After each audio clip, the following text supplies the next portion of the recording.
Keep that for now. I usually wait about 2 weeks. And then once you know everything's working good, it's consistent, you can then trim it down. When you do trim it down, I suggest rounding it out and then also leaving yourself with a little bit of slack there because I had one client that clipped it right next to the notch and it was super hard to put the collar on. Yeah. So leave yourself a little bit extra to work with. But I usually wait about 2 weeks just in case you have to return or anything. It makes the process a lot easier. Okay? Other questions? That's it. Alrighty. So what's your number currently set at here? I put it at 10. I haven't used it yet though. Okay, cool. So in the video I talk about 3 levels: connection level, perception level, and working level. Okay, or I think I may have called it operating level in the video. Connection level is when like Ellie's looking at a squirrel and she's distracted and like you tap on the collar and you'll see the twitch happening and she's staring, but it's like not phasing her. Okay. Perception is when she's staring, you get the twitch and like a little bit of like what's going on, and then the working number is the twitch and like a bigger response of like what was that. Okay. And that working number is super important because that's what makes your obedience effective no matter what the environment is. So we're going to find the working number for this environment. It could be 25, it could be 55, right? Yeah. But then let's say it's 25 here, you go home, later tonight you go for a walk, more stuff going on, your number could be 45, okay? So don't get married to a number. It's simply, the working level is contingent on the environment and Ellie's mental state at that time, okay? So it's not gonna be a set like 25 and she's gonna be perfect on 25 in every single scenario. You're gonna just learn how to adapt to things, okay? I did have one question for you. In the video I saw when you were using the collar, you wanted the dog to look at you. Oh yeah, I did that to make it more exaggerated. I should know if it'd be confusing with both of us here, as far as like. Oh yeah, so we don't push for that for the looking stuff, and then what's going to happen is as we switch off, and like if you're handling it versus him handling, she will learn to transfer the focus. Okay. Other questions? That was it? Let's do it. Alrighty.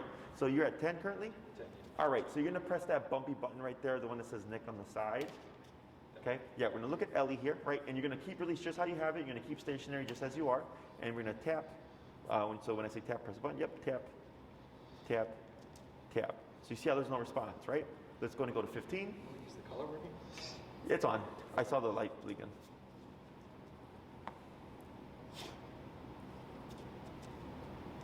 Okay, and we're gonna look at Ellie and tap, tap, tap. Right, so a little bit right there. One moment, wait a second. And tap, tap, tap. So that's what I would call perception level. Okay, it's a little bit of like, what is that? Okay, let's go to 20.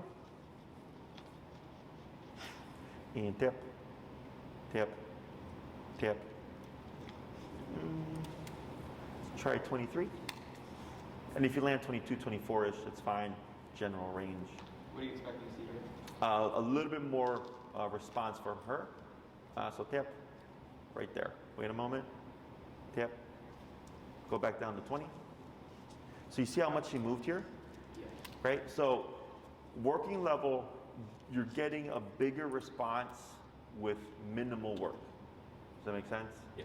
So on that perception level, like she was kind of going like this and like what's going on here. But then when we hit that 23, it was like, whoa. It was a really big response, right? Focus, which is really attractive.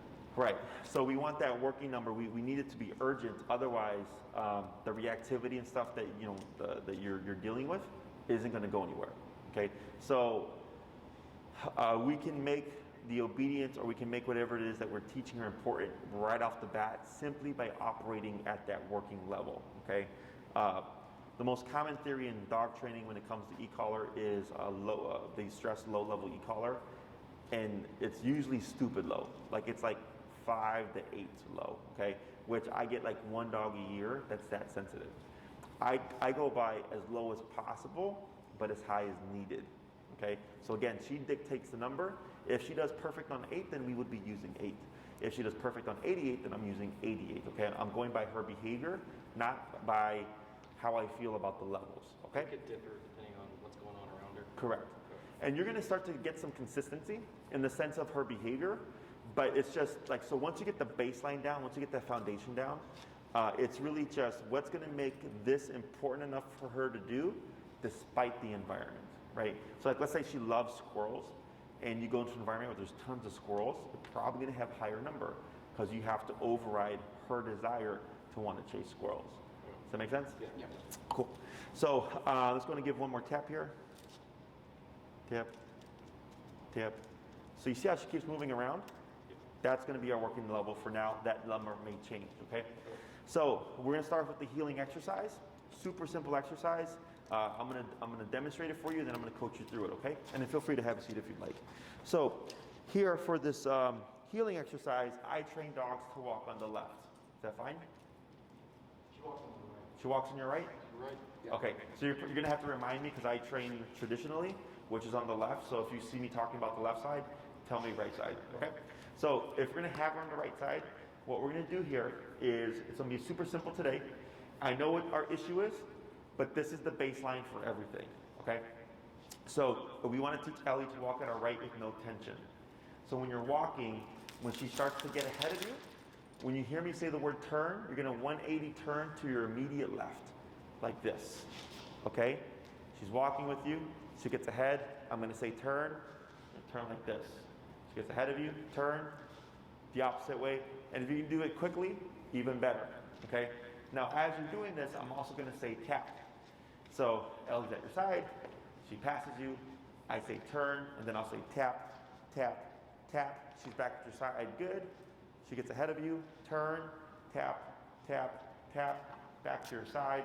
She gets ahead of you, turn, tap, tap. And we're going to keep repeating that process, okay? The other thing that may happen is she's going to pull towards your left side. So if you're walking with Ellie and she starts to go to your left side, you're going to hear me say pull to your left, which means pull this way, but you're going to keep your movement. So as you pull, you're also going to be tapping when I say so, to flush her from your left side over to your right side. Okay? What we're doing here is we're teaching her that the e-collar is a line of communication. And we're going to possibly have to adjust our number 2. When we're doing this exercise, you're going to want to give her slack. You're going to give her about, go ahead and let me have you walk, bring Ellie over here. There we go. I'm going to turn around so you're facing towards me. That's good right there. Go ahead and put her in a little sit there. Perfect. All right, so what we're going to do here is going to give some slack, a little bit more, about right there. So you see at the bottom of your leash how there's like a little bit of a J there? And at the bottom of the J, it's kind of hanging by her armpit. That's like the perfect length, okay? Because it gives enough length for her to make the mistake to get ahead of you, but it's not too long that's going to get caught underneath her legs there, okay? So it's going to be a lot of back and forth in the beginning. You might get a little dizzy.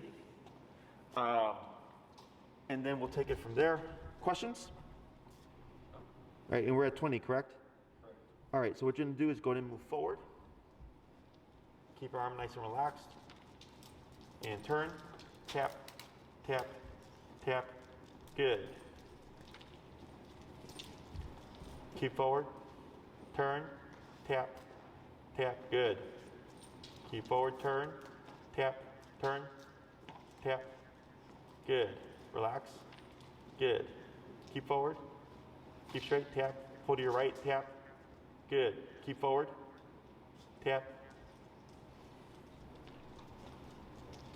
Keep your arm relaxed. Turn, tap. Tap forward. Good. Keep your arm relaxed. Turn, tap, tap. Good.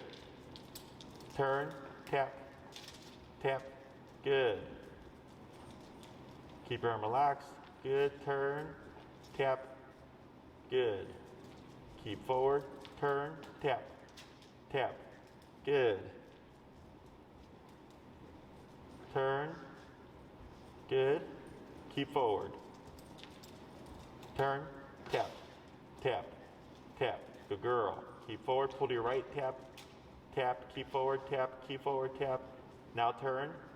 Good. Good. Let's go ahead and bump it. You're at 20, correct? Let's go to 23. And then once you get to 23, I'm going to have you turn, tap, tap. Good. Relax your arm. Good. Yep, good. Now turn. Yep. Good. Keep forward. Turn. Tap. Tap. Good. Better. Pull to your, there you go. Good girl. Now slow turn. Good. Tap. There she goes. Good. Turn. Tap. Tap. Good. Slow turn. Tap. Good. Go ahead and move forward a little bit. We're going to ignore this for a second. And turn. Tap. Tap. You got a girl. Good. Slow turn. There you go. Good turn. Keep forward. Keep forward. Turn. Tap. Tap. Good. Slow turn. Good turn.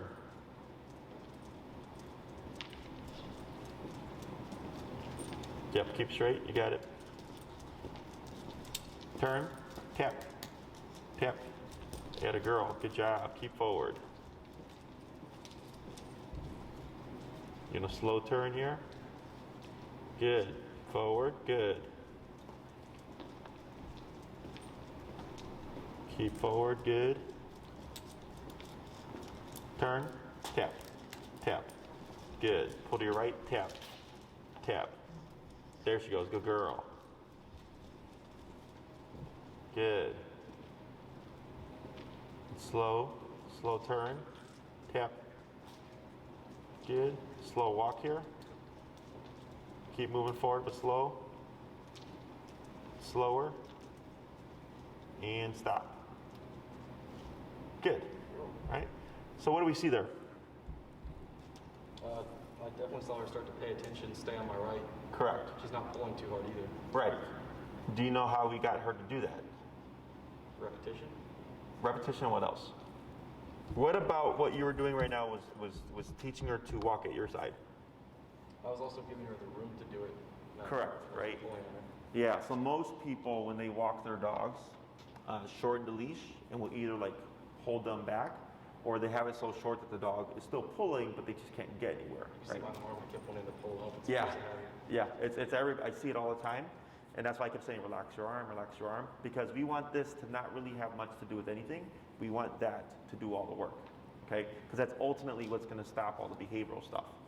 So here, because we're training, we're teaching, I want her to make mistakes. Now, most people, when they try to teach the heel, will do it one of a couple of ways. One would be they shorten the leash, and they'll say heel to the dog, and they'll start walking. And when the dog pulls, they'll like pull them back, and they'll say no, heel. They'll keep repeating that. The worst way to train. Okay, but the other way is using an aversive, and then when the dog gets ahead, they'll punish the dog and say no. And when the dog comes back, they'll say heel, expecting that the dog's going to connect the dots here. Okay, it's too complicated of a thought process for a dog to understand that no means don't be over here, and heel means to be here. Okay, because by definition, she has no idea what these words mean. So what we do is I go, all right, you don't know how to walk, so I'm going to let you make mistakes. So when she gets ahead of you, when you turn and you kick in with that tap, for her, she's going, hey, this is annoying, I don't like it. And then she turns around and she's like, oh, now dad's going the other way. Right? And she catches up, and then the tapping stops. But then she's not trained yet, so she does it again. The tapping kicks in. She's like, hey, that thing's back, I don't like it. Oh, now he's going the other way. And we kept repeating that process. And then we went from 20 to 23, because when you were at 20, you kept turning and turning and turning and turning, and you weren't making much progress, right? But it was getting your attention, so I just bumped it 3 levels. And then once you hit 23, it was just pretty much responding on just one hit. And then you're able to cover more ground. And then here, when you're walking, I said slow walk, slower, then stop. And now she's right beside you, right? Because now she's being mindful. Now she's starting to associate, hey, when I'm not to dad's right side, because you would be here to her, you're her frame of reference. So she's thinking, if I'm out of this position here, this goes off. But if I'm right here on his right side, that's the safe space. Okay, so then you become her reference point. So what we're doing is, when you walk your dog and you have your dog on that short leash, whether she's on a harness or a flat collar or whatever, and there's that constant tension, you're putting in negative tension. You're adding frustration, okay? Which can then escalate into reactivity. It can escalate into, turning the corner and, being caught off guard because she's already kind of in this state, okay? So here, when we have that nice slack leash and she's with you and she's walking with you because she's being mindful, she's gonna be in a more passive state, okay? So if a dog is calmer, it stages to escalation. So it's 0, 1, 2, 3, 5, 7, 10, as opposed to 10, right? Because that's usually what a lot of people will note. They'll say like, if my dog sees a dog, it's just 0 to 10 like that, because they're already actually at a higher level of stimulation. The owner's just not aware of it. Do you think that the short leash was adding to her aggression? Yes. So that's why in the consultation, I was like, I'm not seeing anything, right? If you had a legitimately aggressive dog, it would have been blatant, okay? It would have been as soon as I came into her space, she would have had a problem with it. The most I remember was that she backed away. There was a little bit of insured tension, but after that, when I crouched down, she just like wagged her tail and went over to me, right? So a lot of times aggression due to frustration gets labeled as pure aggression, right? Because you're not aware of this. Like I see fear aggression, nervous aggression, dominance type aggression, maternal, like all that stuff on a regular basis. So I know how to read it very well. So if I come in and I see a dog with issues, let's say they do become aggressive, but it takes me doing something to make the dog aggressive, then I know there's a root to it and there's more needed in order to provoke it, which is why I just said, well, let me see what happens if I go into her personal space, right? Because that's the main thing that's going to set off almost any aggressive dog, is as soon as I go into the personal space, they're going to want to come after me to say, back off, right? She didn't do that. So I'm thinking, all right, if it's not consistent, then it's maybe frustration. And I had a client, pit bull, like 5, 6 years ago. The dog snapped at like 2 or 3 people, and 2 trainers labeled the dog aggressive. I came in, big old bodysuit, dog didn't do anything. And I say, your dog's not aggressive. Your dog's frustrated because your dog is just jacked up and like too stimulated, that it's too much, and the dog's constantly under stress. So then when someone comes to pet the dog, it's more stress on top of stress, which leads to the snap. But if the dog was truly aggressive, it would have like done harm. Yeah. The dog never did harm. We did this exercise, and then a week later they're like, oh, the dog's fine. I'm like, yeah, because we calmed the dog down, right? So when you're doing this with her, this exercise this week, and you start employing structured heel, it fixes like 70 to 80% of problems. So that's the goal here, right? And then we'll do a test run with Enrique, in the home and stuff, to see if my thought process is true, and if he comes in and she doesn't do anything, then we know it's not so much an aggression thing, more so either a frustration or just mishandling, okay? And then from there we'll just progress like I intended to, which is just more control, and then educating you guys how to socialize her correctly and just how to be more proactive about these things so that we're not seeing her escalate. Yep. Okay? Questions on any of that? Nope. So we're going to go ahead and we're going to do another run of this. We're going to keep same handler, and then I'm going to work with you, okay? Other questions? All right, and we're at 23, correct? So instead of going straight forward, I'm actually going to have you go and just pivot back right there. Yep. Tap. Pull to your right, tap. Tap. Tap. There she goes, good. And turn. Good. Turn, tap, tap, tap. Good. Slow turn. There you go. And turn, tap, tap. There she goes, add a girl. Slow turn. Good. Keep straight. Yep, keep straight. Now slow to slow turn. Good turn. Yep, go ahead and pick up your pace. Tap. There she goes, add a girl. And slow to slow turn. Good. Now you're going to keep forward but slow walk. Yep, keep forward.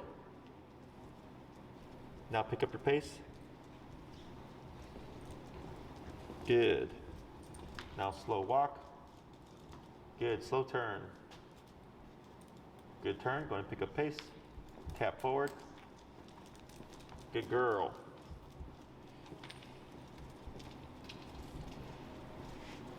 Slow to slow turn. Good turn. Now slow to a stop. That's fine. What I'm gonna have you do here is go ahead and pull straight up on your leash and tap, tap. Wait a moment. Wait a moment. Up, tap, tap. Wait a moment. Tap, good. Wait a moment. Let me have you go down to 18. And I'm gonna have you choke up a little bit on that leash. There we go, and up, tap, right there. Now go in and praise her, good girl. Good. And then here, she got up again on the leash. Tap, tap. Wait a moment. Tap. Wait a moment. Tap. Wait a moment. And praise. Right, now she got up. Hold on a second. Yep, up and tap. Wait a moment. Now praise again. Good. We're gonna pause for a second. Wait, good. Go ahead and give that slack back. Good. And you're gonna start walking again. Good. Going to keep forward. Going to slow turn. Good turn. Then going to slow to stop. Good. Tap. Right. Now wait a second. And I'm going to have you pivot just so that you're back on her side again. So she's on your right. Yeah, that's fine. Okay, good. Forward. Good girl. And then slow to slow turn. Good turn. Go to pick up pace. Tap forward. Good girl. Slow to slow turn. Slow to a stop here.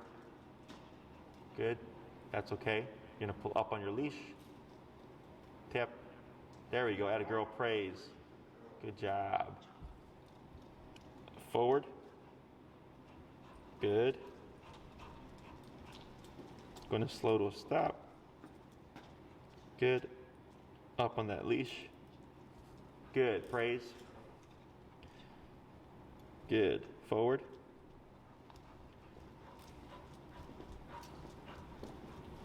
Slow to slow turn. Good. Tap.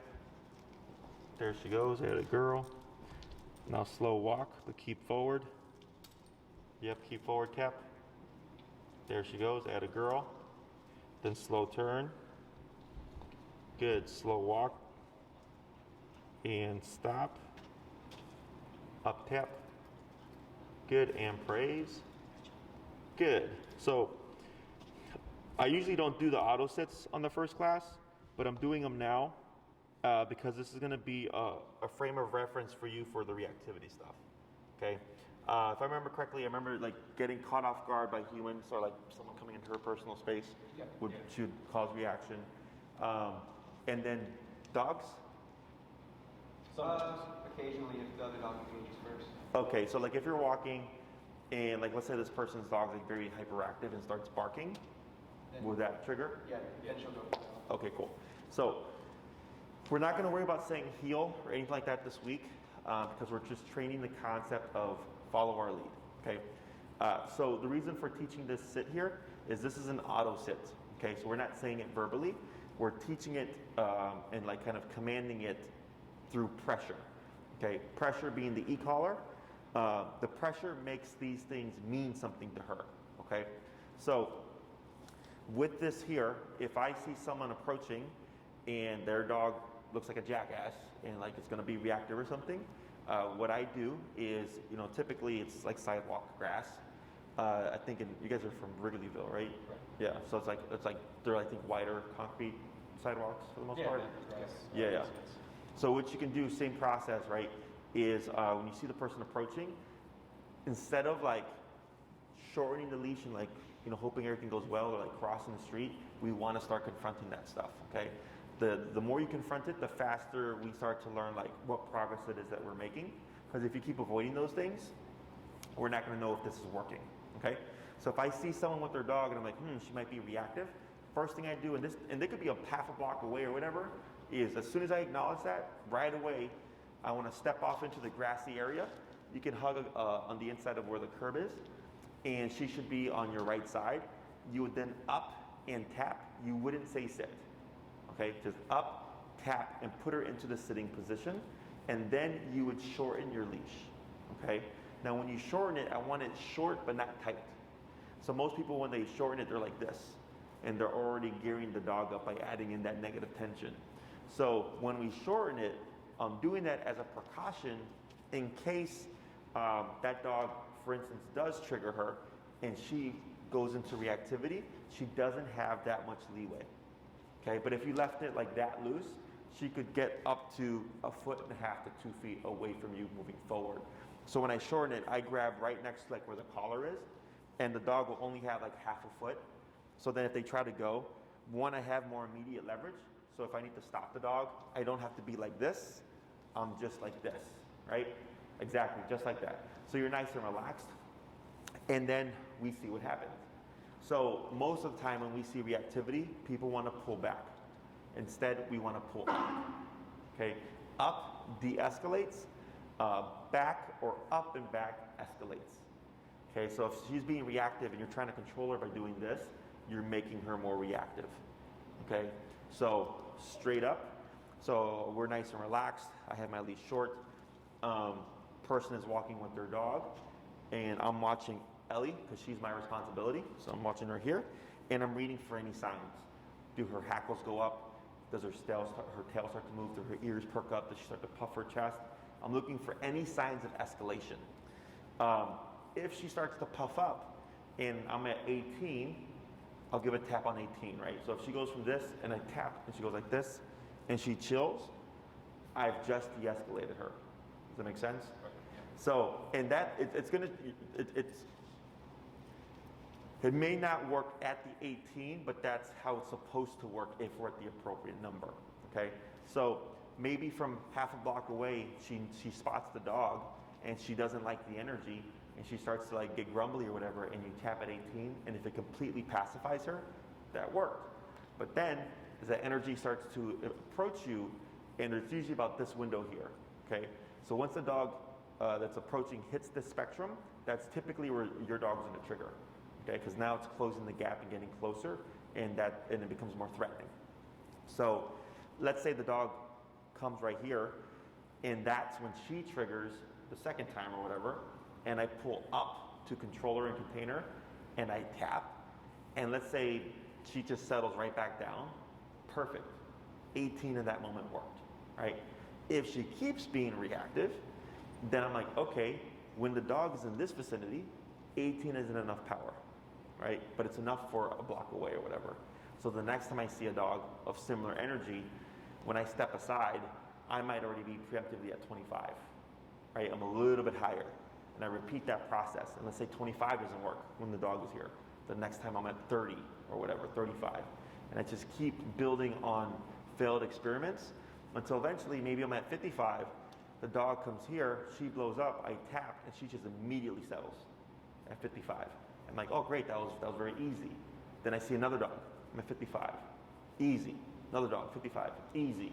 Then I go, great. Every time I see a dog approaching with this kind of energy, 55 is our magic number, okay? And it might change depending on the dog's energy or if the dog's actively lunging towards you, but that's how we figure this stuff out, okay? So when we deal with aggressive or aggression type responses, people typically think we come in guns blazing. Oh, the dog bites people. 127, punish the dog.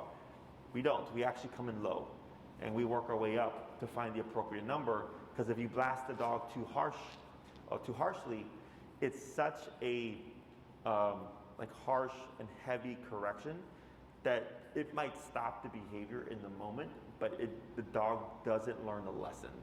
Okay, when you like right now when we were working at this 18 to 23, you can see she's learning the lesson because she was getting better, right? Because we had the appropriate number.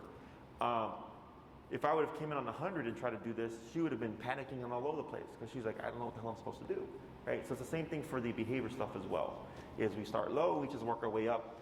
But if 18 didn't work one time, then I'm not going to bother with it the next time. Does that make sense? Yeah. Okay. Now once that's all passed, Then you start walking again, you go back to giving some slack, and then you whatever your original number was, and then doing your normal exercise, okay? If it looks like a bad situation, like that person doesn't look like they're controlling their dog very well, then use your better judgment, cross the street if you have to. If she's being reactive and you feel like the remote's not doing anything, the collar, like you're tapping, she's not stopping, or maybe you feel like it's pissing her off more, which can happen because you're not at the appropriate number, then all I do is pull straight up to contain and let the situation go. Once that's done, relax, go back to doing this exercise, and then that should help de-escalate her back down again, okay? So because you're confronting these things, expect to have an influx of more reactive tap, and then up on your collar, right there, perfect. More reactive moments because now you're confronting it, okay? Here, this behavior of the anxiousness and the jumping is frustration, okay? Because you've been sitting still for like the past 5 to 10 minutes while I've got my mouth, and her brain is wanting to move. So here, when she jumped on you, originally you reached down to pet her. You remember that? Yeah, when she was whining. Yeah. Okay. We don't want to do that because she's, asking for attention, whatever. She's bored, and then you give it to her. So then you're reinforcing that behavior. Okay. If anything, we disagree with it because then it builds to the next thing, which is that jump there. So as soon as she jumped on you, I said tap. You tapped about 2 times, and she immediately removed herself, put herself back down, and then went into a more passive state, okay? So someone would see that and say, oh, you fixed the dog jumping on him by making her sit. And I go, nope. I was like, because you tapped 2 times for the act of jumping on you, so you added consequence for jumping on you, and the reason why we pulled up was to put her in what I call a relaxed state, okay? Don't view this as a sit. Think of it as a relaxed state. So it's the same thing when you step aside, because obedience and behavior are 2 different things. Obedience is physical control. Behavior is mental control. Does that make sense to you? Yeah. So like I could have a dog in a sit and still be like this, right? What's this? Besides a seizure. Excited, right? Yeah, so the dog's sitting, but excited. And then people think that the sit is fixing the issue, and I go, no, the dog's still excited. The dog is going to break the position. I can see it. So behavioral would be the dog goes from an excited state to a passive state. And that's super important here. Because when we get a dog that's agitated or already loaded to some degree with tension, that's where we get those responses that you were experiencing. Okay?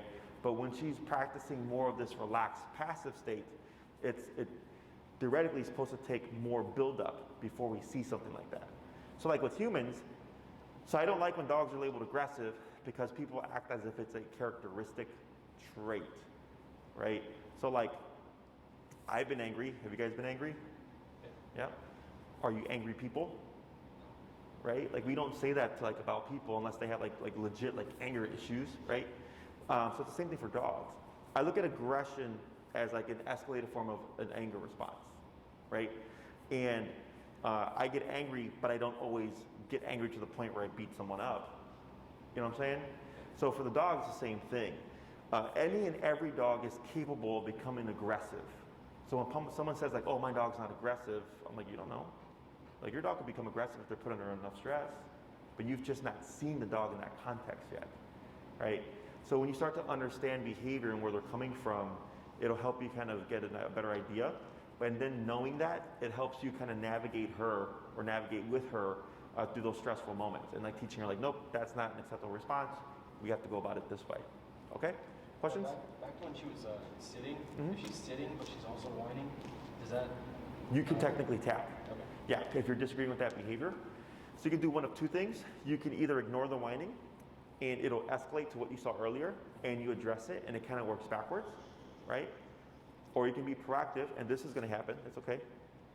And then you relax again. Good. So right there, she started to grumble. You were proactive and you said, I don't want you to grumble. And then she got up, right? Because she didn't know if it was for the fact that she was sitting down or for the fact of grumbling, right? So then after you corrected her, you immediately went into go back into that relaxed state.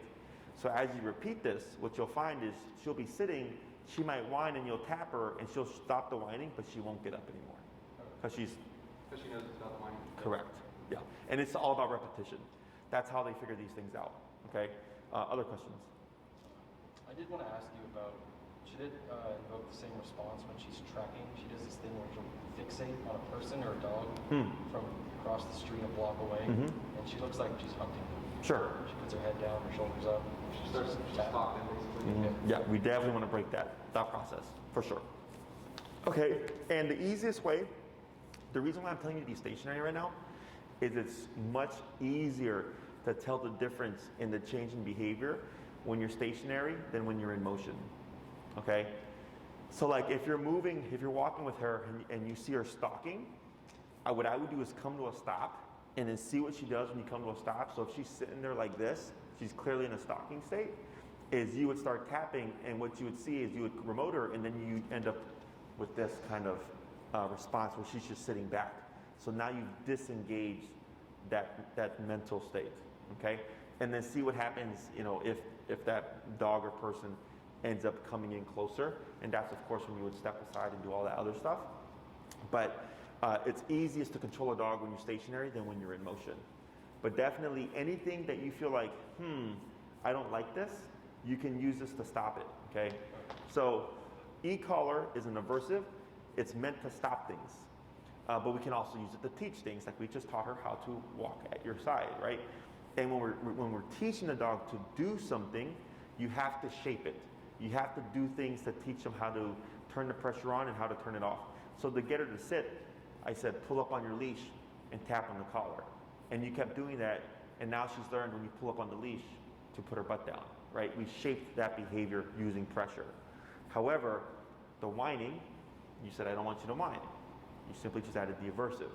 And then when she got up, you used the leash to guide her back into it, right? So the aversive is meant to stop things.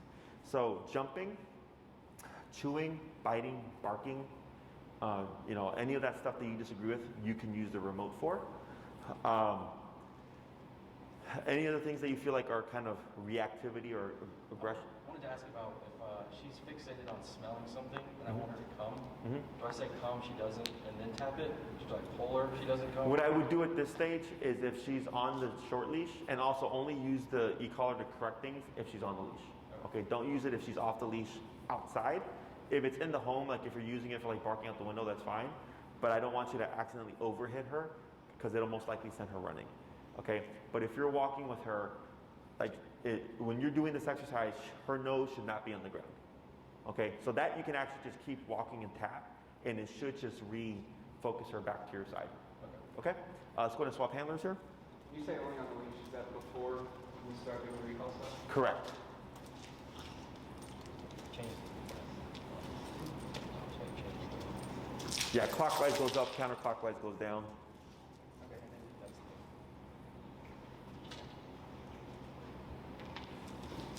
All right, and then go ahead and pull her to your side here, To the one on the side? This one? the bumpy one. Yeah, okay. Yeah, there you go. And then go ahead and pull her to your side, go ahead and tap. Tap. Good, now you're gonna pull straight up here. There you go. And go ahead and relax. There you are.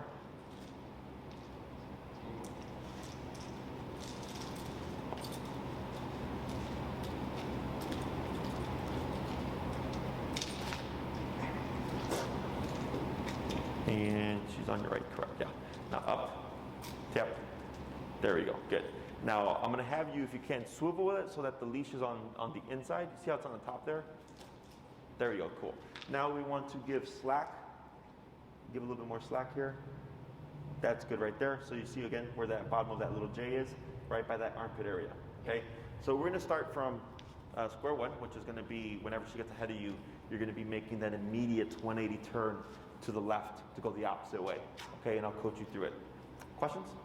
Am I tapping on the turn or only if she doesn't come? You'll tap when I say the word tap, okay? And then once, as you go through it, you'll start to kind of piece those things together, okay? Other questions? All right, so go ahead and start to move forward. Turn, turn, tap, and keep your arm relaxed. Down at your side. Tap forward, tap, tap, tap, tap, tap. There she goes, good girl.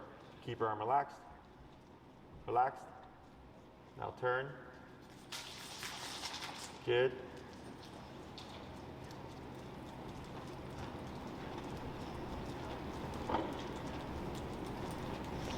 Good. Go ahead and turn here. Good turn. Going to pick up pace. Tap. Pull to your right. Tap. Tap. Tap. Tap. Tap. There she almost tap. Tap. Pull to your right. Tap. Tap. Tap. You got it. Tap. There she goes. Almost. There she goes. Atta girl. Good. And relax. Good. And turn. Good turn. Go ahead and relax your arm. Forward.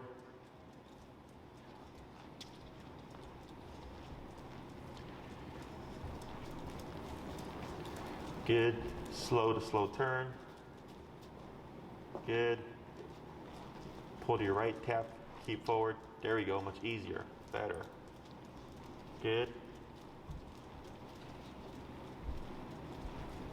Go ahead and slow turn. Good turn. Now you're going to keep forward and slow walk. Slower. Stop. Good. Now you're going to lightly pull up on that leash. There we go. And praise. Add a girl. Okay. Forward. And you see how she's panting right there? Yeah. Do you guys know why that is? Anxious? Close. That's a good guess. Go ahead and slow turn. Tap forward. Other guess? I have no idea. Excitement? She's venting stress. So I like to see panting faces because it means what she's learning right now means something. Okay. So panting can be, from heat. Go ahead and slow turn. Tap, tap. Yep, good move. Excellent. Keep forward. And then slow walk here, but keep forward. Panting can be, from heat. It can be from anxiety. But here, this is her venting stress. This is her processing everything that's going on right now. Okay?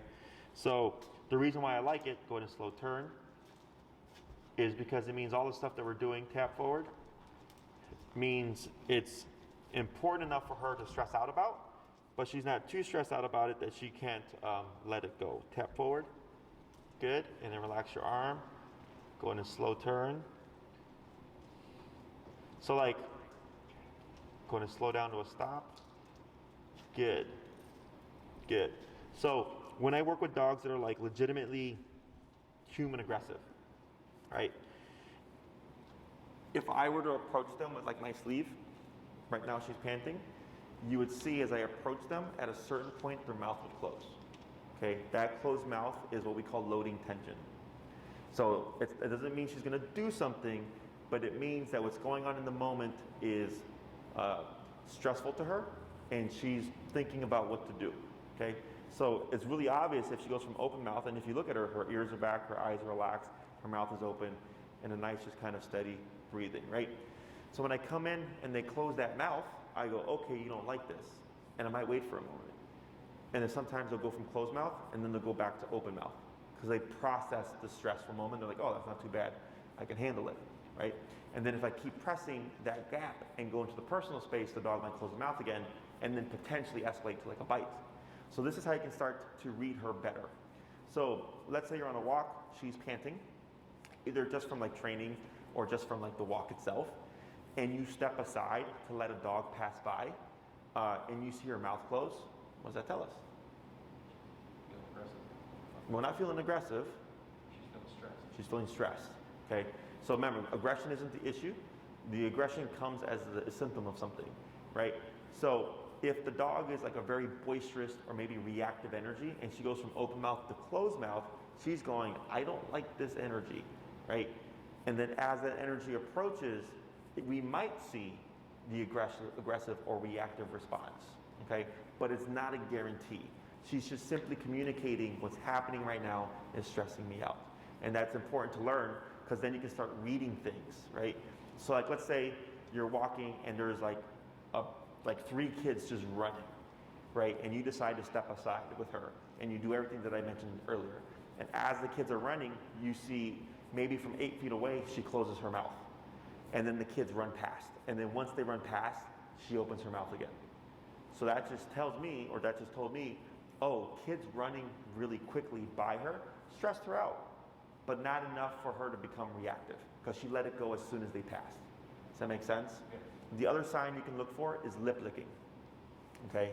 Where like something will happen and you'll see her lick her lips. That's also a sign of what just happened stressed me out, okay? We don't correct for the closed mouth and we don't correct for the lip licking because we don't know if it's going to become something, okay? If I have a dog where I do know it's gonna become something, like I know it's a dog that's guaranteed gonna bite, that's different.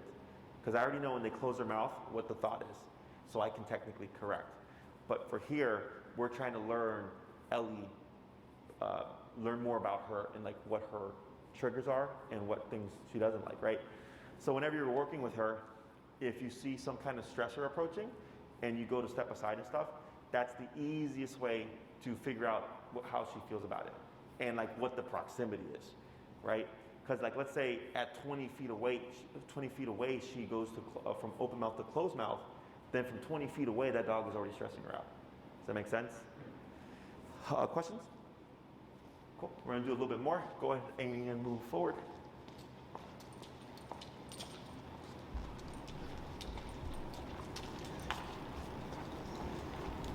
Good. And then slow to slow turn. Good turn. Yep. Going to pull to your right. Tap. Tap. Tap. Atta girl. Good job. Keep forward. Tap forward. Good. Relax that arm. Good. Go in a slow turn.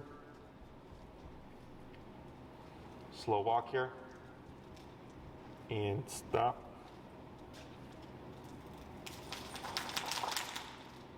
Good. Now what you're going to do here is you're going to take 3 steps. 1, 2, 3. Okay. Correct. Good. Now 5 steps.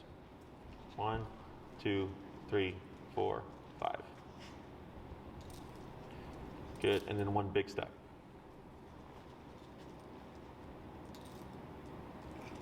Good.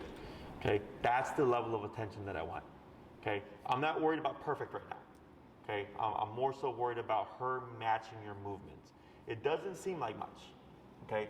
But this is what allows her to, like when I get dogs that are really nervous of like traffic, you know, I'll tell the owner, you're going to walk against traffic with the, you know, the dogs on my right, the cars are coming this way. And having this in play gives the dog something to focus on while the stressor is happening to allow them to process it.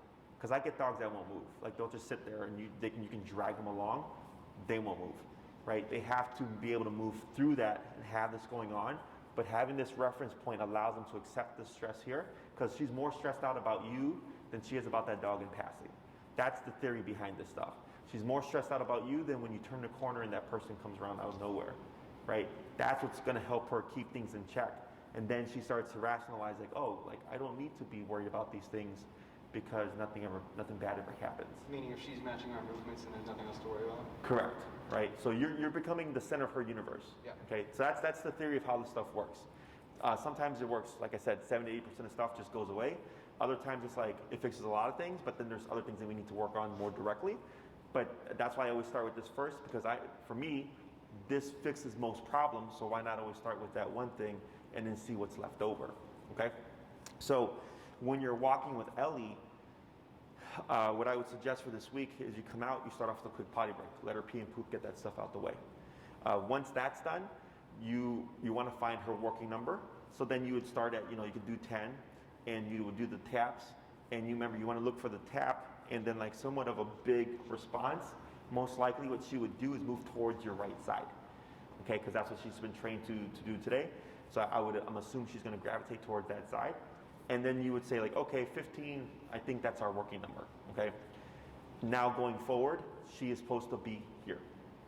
As long as she's at your side, walking at your pace with no tension, and if you have a nice open sidewalk, you want to walk with your leash like this.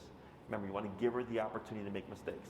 If you're going to be coming around the corner or something, and you want to shorten it just in case, that's perfectly fine. But just remember, once you've cleared that corner, you want to give that slack back, okay? And you can also hug out. From like if I'm turning to the right, I would hug out to the side of the sidewalk, so it gives me more space to see as I'm turning and once I've cleared it, I can give that slack back, okay? Dogs learn better in smaller chunks. So if you each did like 2 15-minute walks a day with her for the beginning, that would work best, because every time we stop, she's literally processing everything that just happened right now, okay?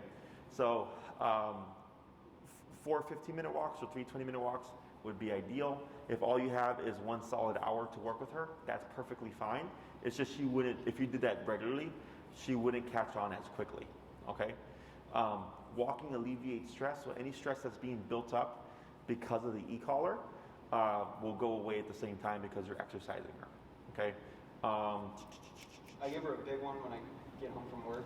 Should I do it only like for the first 15 minutes or the last 15 minutes or something like that? Oh, I see, for the walk itself? Yeah. No, I would do the whole walk. Keep it on the whole Yeah, if that's what your routine is, then you could just do that. So what we're doing here is your dog becomes what you practice with them, right? So if all a human does is like practice, do whatever you want, and like shorten the leash and tension, or like, you know, pull me all over the place, that's the dog that you get. If we practice discipline, walk with me, you know, you sit when we stop, you're mindful of what I'm doing, you get a calm, focused dog, more passive dog, okay? So it's okay that, you know, you do that long walk, you can do the entirety of it, okay? Now, she's doing really well, okay? Let's say that's like an hour-long walk, for example. And for the first 45 minutes, you're like, man, Ellie, you've done really good. And you want to give her like the last 15 minutes to be like a leisurely stroll, that's fine. But what we want to do is add a defining end to it. The word that I use is break, okay? Break means your job is done, you're off the clock. So the way we would do that is you'd come to a stop, she should stop with you. It doesn't have to be perfect, but at least somewhat near your side. And then we'd reinforce that sitting position. We'd wait a moment, and then Ellie, break. And after you say break, she can pee, poop, roll around, sniff the ground, you know, pull or whatever. She's on her own time because you've ended the exercise, okay? If you decided, oh, okay, bad choice, I don't want you pulling me all over the place, I need you to walk again, you would simply turn and tap to line her up. And at that moment, your healing exercise would begin. We're not going to use the word heal this week, okay? That comes next week. So the tap itself is what's going to trigger the whole walking exercise. Does that make sense? Yep. Other questions? I think so. Take a look at our time here. Okay. So homework for this week is when you walk her, using the remote for every walk. Now, if it's a quick run out to go potty, I don't care. But I get clients whose dogs are like really reactive, and they'll like run out for a quick potty break and not take the collar, and then like a parade of dog walks by, right? And then they're like, oh, it sucked. Like, the dog was lunging all over the place. So I'm like, if it's a quick potty break, then I suggest having it just in case you can stop something. Otherwise, if you go out without it, it's not a big deal. But being as consistent as possible is best. When you see dogs, using those opportunities to, of course, confront the issue, stepping aside, giving as much space as you can, shorten that leash. Remember, we want it short, not tight. Watching Ellie, and also use your peripheral range. So, like, I can look at her here, but I can also see what's going on here at the same time, right? Because sometimes people will see you step aside and think you stepped aside for them and start walking with their dog towards you, which if that should happen, hey, no, we're training. Please don't bring your dog here. Okay, and that's not going to teach her that she needs to avoid other dogs? How so? Since Oh, you like pulling step the dog aside? If I'm pulling her out of the way, that's not going to teach her that. Oh, no. Because like you're moving out of the way, but you're still confronting it, right? So as long as I'm facing. Correct. Yeah. So I don't go behind cars. I don't cover the dog's eyes. She has to learn how to watch and deal with a dog passing by, whether it be low energy to high energy or reactive energy. And it's much easier to control her when you're stationary. And then ideally, we would build it to the point where she can just walk past dogs, right? So this is just teaching her, layering the foundation of like, hey, dogs can pass by and be, these kinds of energies, and you don't have to be reactive, okay? In some cases, my clients are more comfortable with stepping aside because they feel it gives them the most control. I don't care if that helps them feel better and they want to do that for the rest of their life with their dog. I don't care. I get other clients that evolve past that and they are able to walk past other dogs, And then I get some clients where the dog is so bad, it's super rare, but I get dogs that are so bad that they don't retain the lessons. And I'll tell the owner, like, it's great to have a goal where like you can just walk past the dog, but it's like such a liability because the dog will lunge that it's best that they just step aside and have more control that way. Okay, so it's all play it by ear. I don't think you guys are gonna have a big problem. I think this should be pretty straightforward. And if you're having any issues with her walking to the degree that she was walking with you today, it's most likely just the number. Okay, it's the number, or you're probably pulling again because of old habits. Okay, because pulling and putting tension tells her to pull. Okay, so that's why having that slack leash is important. And then, if there's a lot of stuff going on in the environment, 18 or whatever may not be appropriate. For a dog with her sensitivity, you could probably go in jumps of 3 to 5. So don't get too tied up on the exact numberings, like 23, 26, 29, 32, whatever. 23, 28, 31, 37, 41, 44. Like that's all perfectly fine in terms of your escalation. I do have my 3-tap rule. So if I don't see a change by the first tap or by the third tap, I bump it. Okay. I also have my 3 correction rule, which means like, when you started, there was a lot of turns, right? And then you got the foundation down, she's got a good concept of it, and then you took the leash and you only have to do a couple of them. But then once she realized like, oh crap, like remote is also applied to you, she just locked right in, right? Is when you're walking with her, I have my 3 correction rule. So each turn and tap is a correction. So after you've hit the 3rd turn and tap within a walk, I bump it, okay? So once you hit the appropriate number, you'll find like, oh wow, on 32, I was able to walk with her nonstop and she was at my side, no problem, no reactivity, right? And that's how I know like, oh cool, like that's the working number in that environment. For this week, every time you start your walk, you're gonna reset and you're gonna start at 10 and work your way up to find that working level first before you actually start your walks, okay? In a week, when I see you again, I'll ask you a few questions and I'll say like, what's the highest you've gone? And you'll say like, oh, 32. And I'll say, what did most of your walks end around? And you might say 32, and once she was at 32, she was perfect. Then what does that tell us? That's her number. That's her number. Yep. Then we just start off at 32. But I do that for the first week where we start low and work our way up because you're kind of just doing the research right now. Yeah. And then you let me know.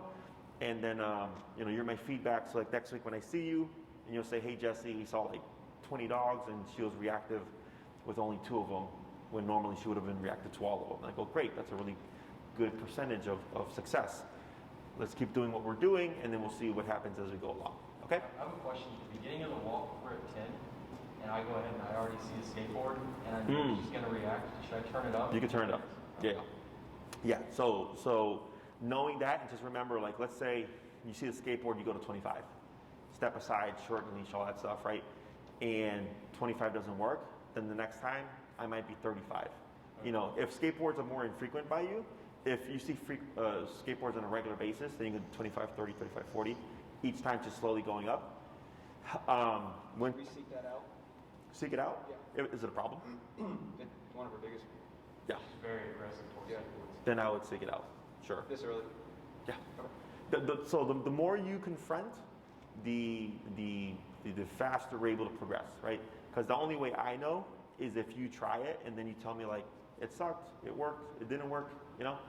And I don't know if you guys know, but in Grant Park, there's a skate park right there, Roosevelt in Michigan. So if you want like a controlled context where you can find skateboarders, so you can work on it consistently, that's one spot. There's actually even a skateboard park around the corner from here, but I haven't seen a lot of skateboarders in the area. But yeah, you can seek it out, and then I would suggest if that's one of her worst things, if you're going to be out like intentionally pushing to press that reactive behavior, is or maybe you do so already, walking with the muzzle. Is that correct? No, we don't. Okay, I would apply that muzzle now. Okay, the reason being, if she's being reactive, and we're applying a stressor to stop that reactivity, we get potentially what's called we may potentially get what's called the redirect. Okay, redirected aggression. Yep. And what that is she's already agitated, and then up, and wait a moment, and relax. She's already agitated, and you're applying power to shut it down, and it can piss her off even more, or frustrate them even more, that they will redirect towards the nearest thing, which is the handler. Okay, most dogs go for the leash but it can happen where they go after the handler. Okay. That's if we're seeking this out. Correct. Okay. If you're proactively going like, hey, we're going to target this reactivity stuff, my suggestion would be you start applying that muzzle because it'll remove that kind of worry, you know, from your mindset of like, will she redirect towards me? Because it has nothing to do with becoming aggressive to you. It's her getting so pissed off and frustrated and needing an outlet for that frustration. Yeah, it's going to go somewhere. It's going to possibly you. Most of the time it's a leash, but it can also be the handler. So that's where that muzzle would come into play. Okay, especially if you know like the skateboards are her worst enemy, then I would say for sure in that kind of context, I would strongly advise to use that because she's already going to be highly agitated anyways. Okay. Do you think incorporating treats is good or bad? I don't have a problem with it, but I wouldn't worry about it right now because it's going to be too much for you to worry about, too much to think about. Because you have the remote, you have the stressor, you have your dog, you have your leash, all these things going on. As you progress and things are going really well, if you wanted to add it in as an like added reinforcer, I don't care. But more often than not, people don't need to do it. Okay. So your homework for this week, gentlemen, walking her. Shorter chunks are better. If all you can do is a longer walk, that's perfectly fine. Remember to find that working number prior to those walks, and then using that break cue to let her know your job is done and she's free to do whatever. And then, you know, when you feel you're ready to start targeting those, you know, the dogs or those skateboards or whatever, feel free to do so. If you come to a point where it's like, hey, this sucks, like we feel like you're not getting anywhere, then just, you know, stop that part of it, still do your training, and then you'll relay that information to me, and then I got to figure out what's going on. Okay? And not using this inside the house for the most part? What should she do inside the house? Anything? Should she really do anything in there that... I don't think she needs it in the house. Yeah. Only when you need it. So for now, most likely it's going to be on the walks. The one thing, he's working from home, and she'll get anxious and whine on the couch. Oh, you can use a bunker. Use what? A bunker. It's just a rolled up towel. It's a rolled up towel with the hair, but that keeps it shaped with rubber bands or hair bands, and you use it to like whack the dog. I have videos that I can send you. Okay. How to make one, how to use one, and a trainer actively using one. So it's an aversive. Remember, aversives are meant to stop things. So if she's on the couch like whining for attention or whining because she's anxious, it's simply just don't do that. Right? Is that we would just apply a physical correction to deter that behavior. You could technically use the remote too, but for a setting like that, you can use the bunker. All right. Okay? All right, gentlemen. It's a pleasure seeing you again. Let me know how it goes, and then we'll take it from there. Are we just automatic?